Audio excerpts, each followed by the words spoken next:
Okay. So I got the headlight off. It's all original.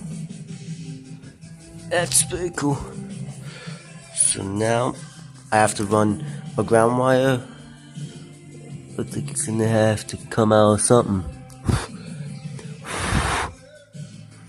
So here's the plug for that. So it's all packed in there. So we have to run a ground wire somewhere. Either we have to run the wire. So the bucket's right there.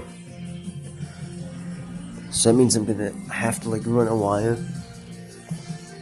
I don't know if I can run a wire, but it's all packed in there pretty good.